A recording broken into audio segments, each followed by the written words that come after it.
নমস্কার, টিএনএন অরিজিনালে আপনাদের সবাইকে স্বাগত। আজকে আমি একটি বিষয়ের ওপরে আপনাদের জানাবো, গুরুত্বপূর্ণ রাজনৈতিক বিষয়। যেটির ওপর জানাতে চাইছি সেটা হচ্ছে কমিউনিস্টদের ব্যভিচারী প্রথা আমাদের রাষ্ট্রের প্রতি। আমার কাছে একটি লিফলেট এসছে।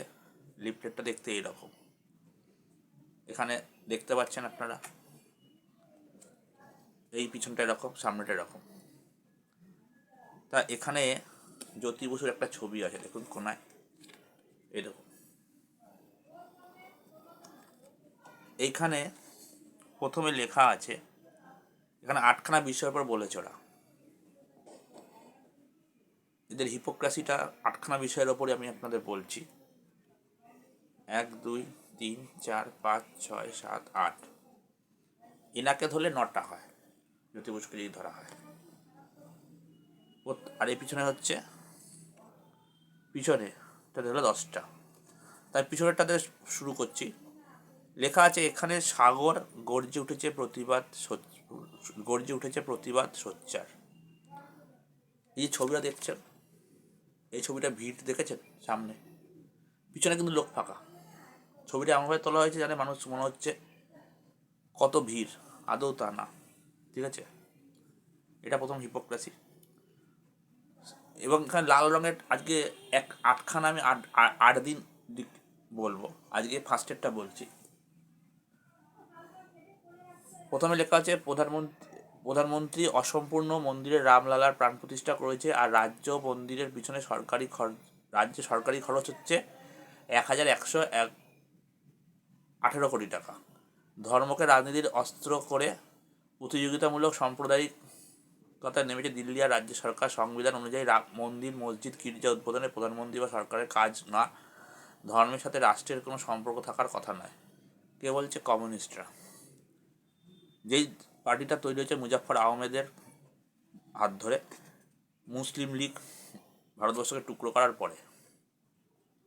প্রথমত বলতে চাই, রামলালার প্রাণ প্রতিষ্ঠা অসম্পূর্ণ মন্দির হয়েছে, এটা কমিউনিস্টরা জানলো কী করে? কমিউনিস্টদের মন্দির সম্বন্ধে তো জানা উচিত না। তার কারণ হচ্ছে কমিউনিস্টরা ধর্ম মানে না, মন্দির সম্বন্ধে কী আছে ওদের কাছ থেকে মন্দিরে এসে জানা উচিত না আমাদের। তারপর অসম্পূর্ণ রামলালার মন্দির, এটা ওরা কী করে জানলো?